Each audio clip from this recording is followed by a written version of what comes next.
Hi, and welcome to the iDoc Focal Point podcast. I'm your host, Dr. Steve Vargo, and it's a pleasure to talk with Bill Gerber today, and I appreciate him coming on to the podcast. Bill, this is usually the part I introduce the guest, and I just thought, nobody knows you better than you, so maybe I'll just give you a minute or so to talk about you. Who is Bill Gerber? I think maybe a lot of people have probably seen you speak, seen you on social media, writing articles, that sort of thing, but go ahead and just give me a little bit of background on you. Well, thanks, Steve. I appreciate the invitation and the opportunity to be here. So I'll go back a little ways. I am a Southern California native. I was raised in a place called Del Mar, California, and I live very close to that place now in a town called Solana Beach. We have our business here, just literally down the street. I'm at home today. And I got involved in the optical industry sort of on a fluke. Honestly, I was just finishing up college and I was dating a gal, and her dad happened to run an eyewear company. And after him encouraging me to stop seeing his daughter, he realized I was going to be around for a while, I guess. And so he offered me a job as a sales rep. That company is called Neo Style Eyewear. And I had the good fortune of marrying his daughter, having 3 great kids, and working for him for about 12 years. His name was Helmut Eigel, and I appreciate everything he did for me, which is to give me kind of a carte blanche to travel the country, US and Canada and Europe too, and learn the industry. And so I worked in the industry, in the frame business as a sales rep and a sales manager, marketing director. And I always had a thing for design. My dad was an architect, and he's quite accomplished modern architect. And I never really wanted to be in architecture because he'd always complain about it. But I always was into design, so I started doing a lot of displays and POP and things like that when I was with NeoStyle. And then I had this idea, let's start a company doing merchandising. So I started a company called Delectable Display, ran that for the better part of 10 years, and then sold that off and did a lot of independent consulting for eyewear brands, independent ODs, chain operations, and the like on customer experience, sales, merchandising, marketing, and performance enhancement, really around the optical side of the business mostly, but all sorts of things. And during that time, we got a lot of requests from clients to actually fulfill the recommendations that we were making as consultants. And so that's when I started OMG, Optical Marketing Group. Started that about 7 years ago. And so we're running that. We have a whole team of interior designers, other designers as well, production people and so forth. And we build out complete spaces and do all sorts of signage and graphics to really make an incredible consumer patient experience. And then we started Content Link about 4 years ago to bring digital signage to the space. And so between those two, it's keeping me very, very busy. And we have a fabulous team here in San Diego that works with ODs all over the US and Canada now. Bill, you mentioned a couple things there. You mentioned the customer experience. You mentioned obviously the design component is a big part of your background and your expertise. I don't know if you've ever heard this, but I've heard this before, that in any experience, we're most likely to remember the beginning and the end. And I've always really leaned heavily into first impressions. When somebody walks into a practice, I even took that into consideration when I was practicing, and my first interaction when I walked into the room, that's what they're going to remember. A lot of things happen in between. It's kind of like a movie. You're more likely to remember the beginning and the end. You forget a lot of things in the middle. True. I'm curious from your vantage point in terms of creating that first impression in the optical, because somebody walks into the practice, they open the door, they walk in. A lot of times, I think it should be one of the first things they see is that retail side. Can you speak to that? I mean, how do you approach that in your design and your philosophy? Yeah, absolutely. Well, I think it's evolved definitely, especially over the last 10 years. Before, when we were designing practices, we'd really think about the physical space, as really it, right? You walk in, you get that impression, but now we really think about the digital impression that people have, because we know in our category, this is one of the most searched categories, and typically people are looking at the Google reviews or looking at the pictures of the place and so forth. So we like to take into consideration what that image is that people have online first, and then make sure that that image goes together properly with the physical space. Mhm. So, and we do a lot of work with our clients to make sure that we understand the vibe that they're trying to project, and really the impression. Are they tech forward? Is it more of a homey type of place? Is it personalized service, or is it we have 1,500 frames to choose from? So we really want to make sure that within really the first 5 seconds of entering the facility, that somebody has a very clear understanding of what this place is about. So, and there's a lot of factors that certainly go into that, but I think the they say, and we've all heard it before, you don't have a second chance to make it first impressions. When you open that door, you have to have a wow experience. Otherwise, it could go downhill from there. Yeah, well, that's a good point. But you're also saying that starts even before they come in the digital aspect of it too, and the website and the marketing. And that's a good point. I go to so many websites that are just the stock photo of other people and other, but actually starting to communicate that even before they come into the office. Yeah, no doubt.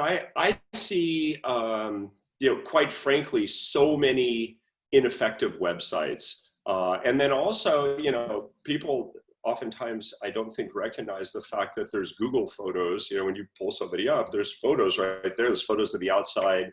They're pulling photos from Facebook, Instagram, and other places. And those things all do create a first impression. And it's pretty safe to say that a lot of people are deciding to not visit a specific practice based on that impression. And they're looking for the place that aligns more closely with what makes them comfortable, and what perhaps turns them on from a retail perspective. Yeah. Yeah. And I mean, I think that goes a long way toward that first perception and getting people to want to actually visit the optical. There's a sort of disconnect sometimes when you start looking at even some metrics around capture rates and things like that. Patient comes in, they go in for their exam. Doctors who are complaining about not selling a lot of frames or low capture rate. And I'm pretty sure a great way to not sell a pair of glasses is make sure the patient never gets to the optical. So if for no other reason, how do we, and having that great imagery, and that great optical helps at least reinforce that. But maybe this is a topic that you could speak to as well on the doctor's side, because there's a lot of differences of opinion in what the doctor's role should be in quote unquote selling. And I know doctors don't really like that term, but what would you say they should be doing in the exam room to get the patient to go visit the optical? Even if they're not 100% sold on buying glasses, there's got to be something that happens there that at least gets them motivated to want to go visit the optical and talk to the optician. Yeah, no question about it, Steve. I think that research has proven out the fact that most people decide if they're going to visit the optical pre-exam. Okay, and if you have a crusty old optical or something that's just okay but not great, people are making that decision. So I think a lot of it certainly starts with the first impressions, and whether or not the waiting area is combined with the optical. I mean, we know just alone, and I'll get to the idea of what's happening in the exam lane and answer your question. But we know for a fact that just one simple thing of blending the waiting space and the optical can have a sales differential of as much as 40%. So people like to browse and so forth. But one thing that I've seen that really works is really a system of lifestyle discussion, lifestyle questionnaires, and a system that also incorporates a written optical treatment plan. I've seen so many practices, we've helped, literally hundreds of practices get up and running on this system, but the whole thing is to find out as much as possible as we can about that individual that you're dealing with. Are they on the computer, obviously? Are they a bird watcher? Are they a swimmer, or a hiker, or a biker, whatever? What's their thing? What do they do? And then how does the RX tie together with those lifestyle needs. Mhm. And I think that big part of it too, Steve, is making sure that people are very tuned in to the idea, and this is from the doctor's perspective, the idea that a single pair solution is really only addressing one finite part of an individual's needs. And in my case, I'll tell you, through the course of the day, I wear 3 or 4 different pairs of eyewear. And, I want to have optimal vision during all my waking hours. And I think that's the approach that really works. And I think what's been really interesting, especially as people have been reopening, is this idea of taking more time and learning more about the patient, really getting to understand what that person's all about.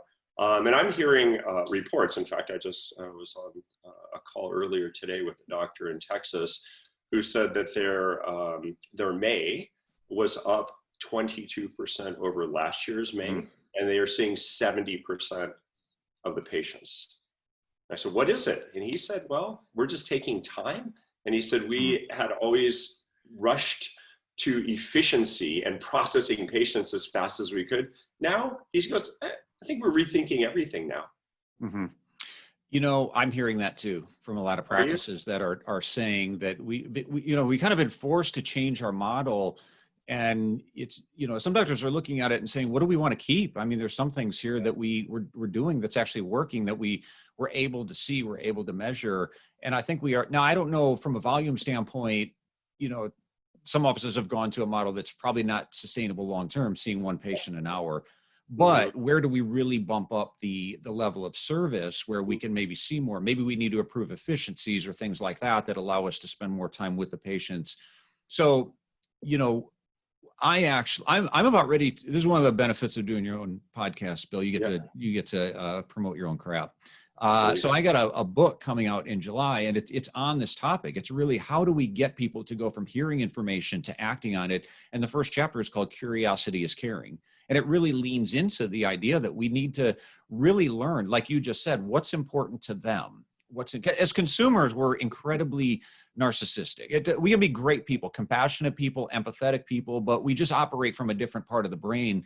But when you go into consumer Steve, we become very, what's in it for me? So the best way you can approach that, whether you're selling a pair of glasses or trying to get somebody to be more compliant with medication, is really trying to find out what are their drives, what are their motivations, what's important to them. And I think we're seeing that play out with a lot of these offices. I'm excited about your book. I'm looking for some good summer reading, and I can't wait to read it. I've been working on it for about 2 years, and it really, I tell you, the frustration that I keep hearing is that we are, doctors, they'll say we're educating, we're informing, and they can do that till they're blue in the face. But if patients don't act on the information, then you're not really all that impactful. You're just educating people, but they're not doing anything. So I really sought to better understand, how do you actually motivate people to change in ways that benefit their vision, their health, and their well-being. So my hope is that it gives them some tools to be more effective with doing that. It's really interesting. My partner in our software company, Content Link, is a gentleman named Azar Zubri. He's a very, very accomplished software engineer. And it wasn't until we joined forces that about 4 years ago that he entered the optical space. He's been wearing glasses since he was, I think, 10 years old. And he said until he started working on digital lens demos, he had never heard of computer lenses. Okay? Never heard of computer lenses. He's in his mid 40s, later 40s now. And sorry if I revealed that, Azar, but you're so youthful looking. But in any case, he said, you know what? He started working these demos. What is a computer lens? How can that benefit me? And I asked him, just off the cuff one day, what would that have been worth to you all these years after now owning computer lenses and benefiting it? He said, I don't know, 5-10 grand a year. Yeah. Really? So very, very interesting opportunities that exist to help people get what they need and want. So, and I think we've halfway answered the next question I was going to ask you, but in terms of price, I think a lot of people do walk in, and we do it too as consumers when we're in the market for something that maybe we don't understand real well. I think it's safe to say that the average consumer who's not an optometrist, who doesn't have background in eye care, doesn't really understand lenses and frames and quality very well, and probably does walk through the door of an optometry practice with price on their mind. What does my vision insurance, my benefits cover? Some offices are much more effective than others at getting people's mind off price. So Mhm. can you speak to that? I mean, what do you see? And obviously a big part of your brand is built around that, creating that first impression, value. I mean, if I were Yeah. to ask you all my patients care about is price. I don't really think that's true, but that's what we hear. What would your response to that be? Yeah, I think price is a super legitimate concern, and price is where our brain goes when we are commoditizing Mm-hmm. things, right? That's the first place you go, and it's no wonder that people are so into price in our space because we've done it to ourselves, right? Mm-hmm. BOGOs, 2 for $29, online plays. And so it's really the commoditization. It's just hanging out with my parents last night, and my dad said, gosh, because I just went down to such and such a place, and he had an exam last week. He said, their stuff's really expensive. I said, compared to what? He said, well, you could go online and you could get a pair for $49. Mm-hmm. And he said, but I know the difference. He goes, I know the difference. And so he kind of like talked himself into this Mm-hmm. idea that, yeah, it was totally worth it. But I think if that's the thing that we're getting all the time, then I don't think we've done a good job of helping the client or the patient really understand the true value of vision. There's an OD I know in Florida who asks this question at the beginning of every exam. He says, what percentage of your waking hours would you like to see perfectly clear? Right? Very straight face, very earnest in the way that he approaches that. And I believe that sort of idea around vision optimization and around performance optimization will help that portion of your patient base. And I'm not saying that every patient is going to be like, yeah, I'm going to spend $5,000 just because we're talking vision optimization. But I do believe that in the average practice, 60 to 80% of the patient base will move in the direction of quality if they know that you're addressing what's in it for me, right? So that's, I think it's super important that we tell the stories, we share the examples, we make people understand that your life can be a lot better, and here's the associated cost with it. Yeah. Yeah. And I think to your father who figured it out on his own, that's great for him. I think for a lot of other people, they need our help. One of the things I even talk about in the book is contrast. There's the neurology is really interesting on how we make decisions, and the part of the brain that we make a lot of our decisions with, it's not the logical, the intellectual side of our brain. In fact, it's more emotionally driven. And it responds to things like visuals. It responds to things like stories. It responds to things like contrast, which is what you're talking about before. Your dad was smart enough to figure it out on his own. But when we don't know the difference between two competing options, then price does become the difference. We have to be able to demonstrate contrast between the two. And we do this every day as ODs when we ask people which is better, one or two, right? Yeah. So when you say one, when the choice is obvious, you're like, you can't wait to answer it. You feel very sure of yourself, right? You got one that's real blurry, one that's clear, which is better, one or two. Oh, that's one. It's obvious. But what starts to happen when that choice isn't so obvious and they start to look alike, right? People become very non-committal to their answers. It's the same thing when you're considering purchasing a product, considering a service. If we can't tell the difference between the two, you become very unsure and you become very non-committal, which is really, it's a great place to be for refraction because that's right where we need you. But for sales and for getting people to kind of move forward, it's really disadvantageous if you're trying to sell something and people can't tell the difference.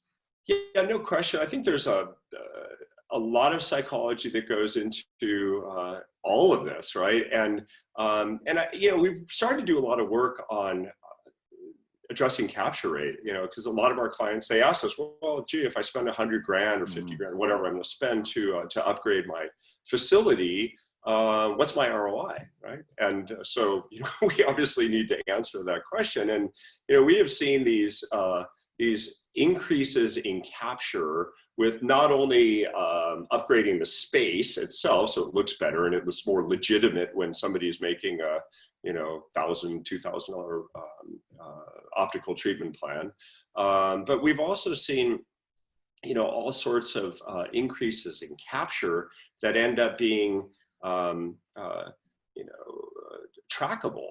And especially on, we're measuring satisfaction. Some people just do a net promoter score, which is cool. I like a little bit more depth. But, this idea that capture is relative to convenience. And, people don't want to go elsewhere to buy glasses, right? Or contacts. You're They there, really right? You're prefer, there. Yeah. right? You're there. Come on. And I think, we started to talk about it. One of my newer team members said, it's really, let's not call it capture rate anymore. Let's call it the abuse rate. Kind of turned the tables. And I was like, the abuse rate? Wow, that's really fascinating. So, we start to look at it from those terms and say, okay, what are we doing a good enough job, as practitioners, and in our case, as merchandisers and experience creators, to do everything possible to make staying there and buying the materials that are part of the RX the smart choice, right? And there's a lot of work to it. There's the environment, there's the people, there's the doctor, there's the confidence, there's all these things that have to come together like a well-oiled machine. But when it does, man, that is beautiful. How what would you say to an office that is, a lot of offices now dealing with online opticals and people can take their scripts and order glasses offline? Obviously there's service components of that that are missing. There's, the quality issues that could be pointed out, but where would you hang your hat on, without sounding desperate, but, and people have the right to buy wherever they want, but what are the biggest things that you would say you're missing out on by not doing your business here with us? Yeah. So, I'll relate a couple of stories because I think this is particularly relevant. So I have a number of clients who've adopted this, the language of, we believe in complete eye care, right? And to have us fulfill your prescription, that ensures the continuity of care, the cycle of care. And we really feel strongly about that. And they're upfront. Look, you have choices. You can go online, you can go to a competitor, you can go wherever and get your glasses or your contacts. But when you stay with us, you have that part of your life covered. Life's complicated as is. You probably wouldn't, if you went to your dentist, you probably wouldn't go out and say, oh, I'm going to get my crown elsewhere, right? The dentist is just going to provide that. So I think that whole idea of continuity of care is a foundational message that we really have to be promoting. And I think we also need to be bold as an industry and as ODs and people communicating with the patient to stand up and say, look, this is exactly why you should buy from us, right? A lot of people say, oh my gosh, I don't want to ruffle any feathers, but what we provide, and every OD out there has had the situation where somebody comes back with a pair of glasses they bought online, it's not right, sag hides off, whatever, and they end up trying to fix it. But had they been a little more bold at the outset and said, hey, look, stay here, here's why, we can help you. You can check that off your list of life's complications. And it seems to work out really well. Yeah. We threw around the word last week in some meetings here, compete. And the question came up, is that too strong of a word that doctors need to compete with? And I said, no way. I said, compete away, because they're competing against you. So if you feel like your service is better, your products are better, make sure that people know that. And in some cases too, you're just competing against even their own discretionary money. I mean, you might be, when you're talking about upgrading to a, higher quality, let's just say frame pair of glasses. I mean, you might be competing against a set of golf clubs or designer jeans. So compete, tell the people, make sure that they understand they don't have to buy what you're selling, but in the end, make sure that they have all the information to make a good decision. Yeah, no doubt. I think the most successful practices that, I've had the privilege to work with and meet really over the years, those practices, they stand for something, right? whatever they stand for, whatever your brand is, your message, not just what it says on your logo or what have you, but really, you know, what everybody's heart and soul says in that practice. But, you know, I see a lot of practices now going to employing tools like signage and digital and all sorts of things that basically make a case, right? Why you should buy from us. So, you know, I have a client I was just talking to the other day, and they had us make some signs for them. It says, why buy your eyewear from us, right? It's on the walls, it's a check-in, it's a checkout. I mean, that's their message. And they said, you know what, since we made the decision to increase capture from 42% to a goal of 60%, that was the goal over an 18-month period, and they ended up at 68%, by the way. They said everything's changed. So we're not apologizing for price anymore.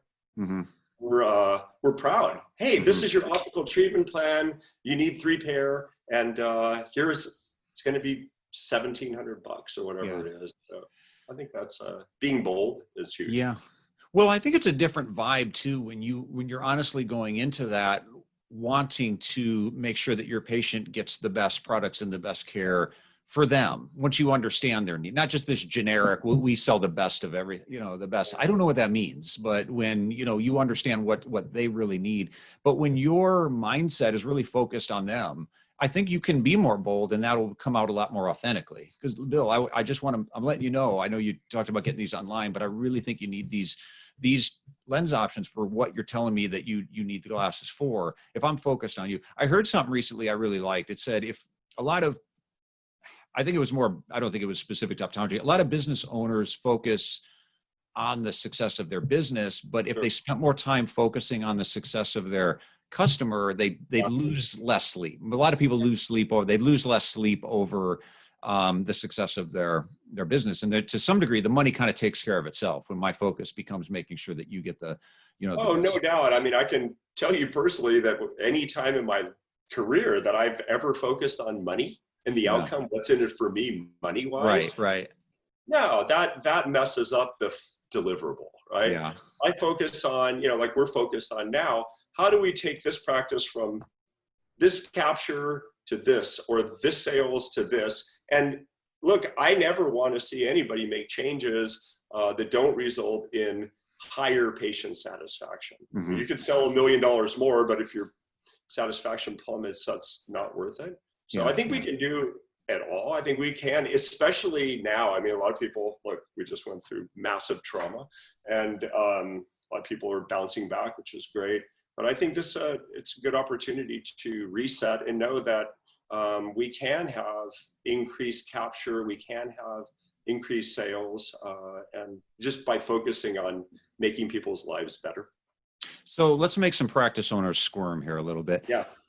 What are the biggest mistakes that you see in on the retail side? And that's a really wide, open-ended question.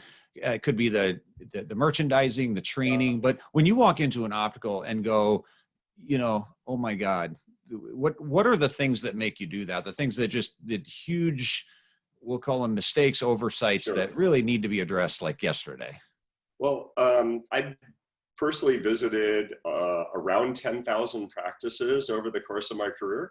So I guess I'm dating myself in that way, but or you're just really busy, or both. Yeah. I mean, not as many lately. I mentioned to get out. I've been visiting some clients lately, but I'm going on my first plane ride next week, so I'm pretty excited in 3 months. But in any case, you know, Steve, I think that there's some very common mistakes that practices are making around the look and feel of their practice. Number one, our attention spans have gotten much shorter, right? We know, I mean, people make that goldfish analogy, right? 3-second attention span. So I think there's something called the 3-second rule, and it's really your first impression, to go back to our earlier discussion, around branding, okay? It's not just the practice branding, but the brands that you carry. 9.5 out of 10 opticals that I visit, you walk in, you look around, you see an ocean of frames, right? With no defined branding. And what that means to me as a consumer is, oh my God, there's 1,000 frames over there. I don't know what I'm looking at. This could be an arduous experience. So clearly identified brand names even if they're not brand names that people know. If you're more of an independent brand carrier, by all means, speak those brands proudly. Number one. Number two, bad lighting. There is, this tendency to have similar lighting throughout the whole practice, which, the fluorescent lighting may be fine in the clinical area, but it's definitely not going to cut it in the optical area. The third thing that is pretty outdated today is the giant reception fortress. Okay, that was made for a time when we had big CPUs and we had all that. I think that, if we look at retail in general, that's a really important topic, because that creates a barrier, right? In these reception areas where 4 or 5 people sit behind and can kind of create this distance from the patient, I think that's something that can be off-putting. No one's going to say, "Oh, you have a giant reception fortress here," and that's a real, I feel put off. It's subliminal. So those are some of the key things. And then also, just on the macro level, is how modern or contemporary or relevant does this place look? I walk into a lot of places, in a variety of different markets. It could be upscale markets or downscale or whatever. And a lot of places just don't look like a place that I would really want to spend my time and my money. So I think that first impressions are huge. That's all important. So. Yeah. You mentioned that the number of frames initially, and I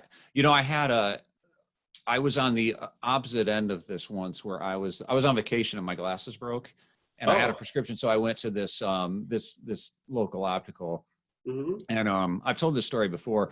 I didn't mention I was an optometrist because I just didn't want to be treated any differently. And I didn't want, and I don't know everything about fashion. I'm like a lot of ODs that I lean on opticians for that. And so I just didn't even mention it because I needed some help. I need some guidance. Sure. So, but anyway, the optician came up and basically said, I said, I broke my glasses. I'm looking at new frames. And she basically went, "Okay, well, let me know when you find something you like." And she walked away. And I called her back and I said, "Hey, can you kind of point me in the right direction here? What are the popular styles right now? What do you think would work on my face?" And she basically just pointed out a few different brands where, we're carrying this brand. That's a new line we got over there. Those are lady frames over there. And I really wasn't getting any help from her. And I remember thinking in that optical, wow, this is what it feels like. This is what it feels like to be overwhelmed by choices. I'll tell you, and it was so good to be on the opposite end, because all I wanted was someone to make it simple for me. Like, I just wanted someone to make it simple. Well, we all know the stylist, the really good stylist is worth their weight in gold, right? Yep. Why is it that in a $600,000 optical, quite often, if there's 3 opticians, there's one person doing more than half the business? And that stylist, I love to make the hairstylist analogy. Most people, once they have a trusted hairstylist, they are not leaving that person, right? Even if their prices go up or what have you, there's a lot of loyalty. And I think that's one of the huge opportunities in our business, is to really promote styling and making the process as easy as possible. It's huge. And then also, I think there's this other part of not stopping when somebody is into buying. I think quite often we're into this single pair mentality as an industry. Like, okay, the person came out, they got their exam, they got their RX, I sold them a pair of glasses, $600 sale, next, right? Other times people are like, okay, I'm just getting started. Yeah. A very good friend of mine named Bruce, he always tells the story. Bruce has more money than a lot of most people. And he loves eyewear, right? And he always says, me as the representative of the eye care industry, this is his friend, he says, "You guys, just when I'm getting going, you're like done with me and ready to put me out the door. So stop that." Yeah. Sometimes we can be the obstacle to a sale or a further sale as well. So I just got 2 more questions for you, Yeah. Bill. One is eye care, we see a lot of training, and even on this end of it, probably not enough with Mhm. opticians around the tactical side of the job, Sure. the knowledge, the optics, frame adjustments, different lens options. But there's oftentimes a lack of actual selling skills, an Mhm. actual that the ability to, and I think do a lot of the things that we're talking about. I think selling, that word scares a lot of people because they immediately assimilate it with the people who don't do it right, or the people who are Yeah. pushy or make you feel like they're twisting your arm, all the things that we would never recommend. And it's, you sometimes you get the quick sale there, but it's not sustainable. But people Mhm. that are really good at that, they're good at connecting with you really quickly. They Yeah. ask questions, they're genuinely curious, I found, and they're able to get out of you what's important to you. I think they genuinely care about the other person, want to help them. And by God, that's next thing you know. I mean, that's selling. I mean, once it converts over into them actually connecting a solution to a problem you're having or some kind of a need you want. But gosh, there's such a lack of that in optometry practices. And yet the retail side is such a big component of the success of that practice. What are your views on that? And how do you address that? Yeah, look, I spent a lot of years, especially when I was in the frame business, working on sales training, optician sales training. I sold a high-end line and was responsible for its growth. And I realized after many, many years that I was kind of pushing a rock uphill. Last year I did 52 seminars. Mhm. Interesting. That's an interesting number. But in any case, one of the questions I asked, I have a series of 10 to 12 questions I ask depending on the group. The one question is, how many of you consider yourselves salespeople, right? In a room of 100 people, 2 hands go up, right? Then I ask the question, how many of you consider yourselves medical professionals who are in the service industry, right? Everybody raises both hands. So I think a lot of it has to do with perception, self-perception. Am I a salesperson? Am I not a salesperson? So I think the approach is really a systematic approach. We're talking about an optometric practice with an optical. I think the most effective sales outcomes happen as a result of a system, right? The system of finding out as much as you can about that individual, working that into the exam, and then having the patient come out with a multi-pair Mhm. prescription if that's appropriate for them. So that's huge. Of course, you have to have people who can connect with people, look them in the eye, smile, be interested. Mhm. That's key. And that's difficult to train. Obviously, you Mhm. can't train personality, but you can train on process. We're working on software right now that bridges the gap in optical. It's called Sherpa. I'll put in my little product plug. Mhm. And I wish we had it out before COVID because everybody wants it.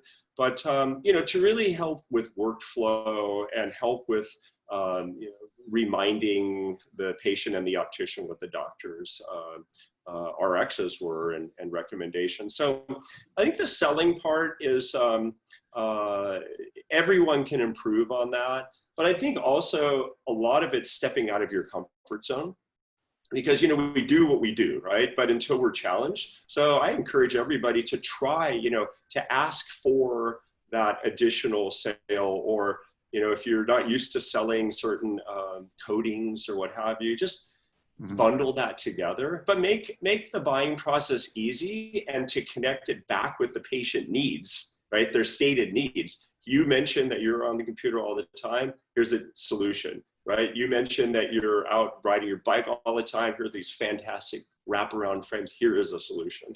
So I Yeah. think that we simply present the solutions. The other part too is about financing. Now it's a little bit tighter economically for some people than before. So I really encourage everybody to look at, do you have financing in place, in-house, out of house, what have you? Mhm. Because I would much rather see somebody get what they need. And, if they need to finance it, take it over time, than, end up with only a partial solution. Yeah, yeah. Well, yeah, that's a good point before too, because you hear from different offices that do things a little bit differently, and there's not always one way to be successful. But I think sometimes just trying it a different way, just trying something, ask a question a different way, or ask a question you didn't ask before, or get out of your comfort zone a little bit and propose something in a new way, and just see what the results are. I think you learn through that. Well, okay, people weren't really interested in the way I was mentioning this before, but now if I do it this way, or if I show them a visual of it or some way, but best practices as well. And I tell the times I hear, a lot of times it's an OD or maybe a manager that'll say, yeah, we've got 2 opticians. One is really good and the other one's not so good. How do I fix the one who's not so good? And it's like, well, why don't you have her hang out with the one that is good and see what she's doing differently, and see if some of those things are transferable. Now, it may just be that she's got these qualities that the other one maybe doesn't possess, but I agree with you. I think it's one of those things, selling leadership. There's just certain things that we could probably always get better at. Might not be great at it, but I think we can, there's definitely room for improvement from what I see. It's interesting too. You mentioned that about opticians perhaps shadowing each other. I always encourage ODs to do the same. I cannot tell you how many practices I visited where the ODs have never sat in on an exam, right?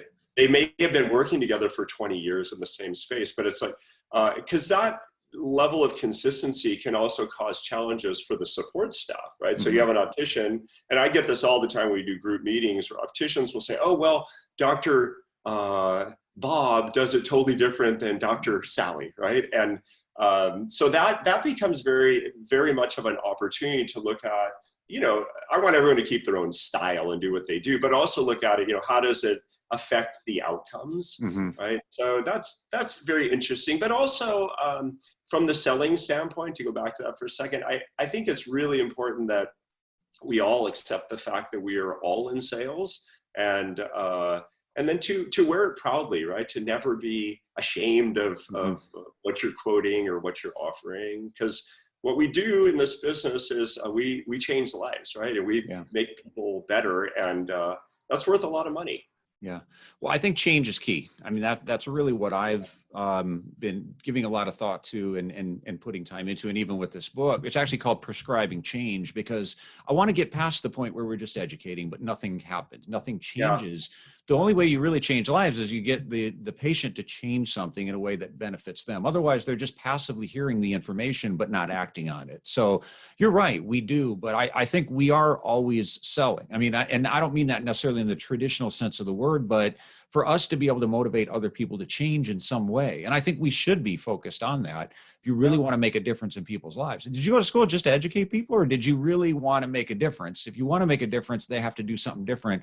But we need to learn the skills, I think, to be able to sell them on change and get better no at that. Question.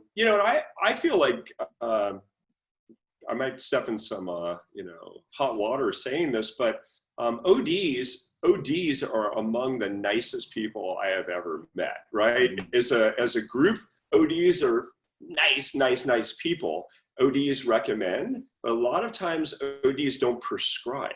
And that's the difference, right? I could recommend all day long, but unless I prescribe, and to the title of your book, I don't see the outcome. And the distinction I see with really high performing practices and those who are just doing okay, is really this, really helping to lead the patient in the right direction.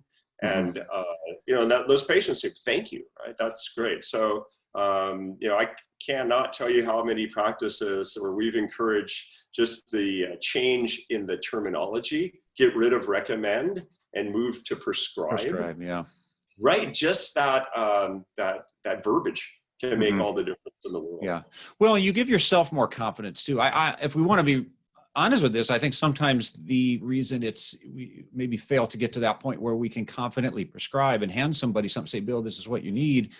I think we'd be able to do that more effectively if we did the other things on the front end as well. If I took the time to better get to know you, understand what your problems are, then I'm almost getting excited about what I've got in my arsenal to be able to help you. So at the end, it's much easier for me to prescribe you something because I'm going, Bill, I got you. I got you here, buddy.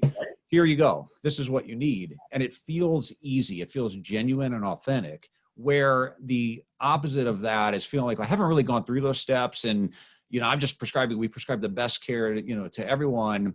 And then I feel like I'm just kind of recommending. Like, I don't really know what you need, Bill, for sure, but there's different options. I'm recommending this because it's the top of the line.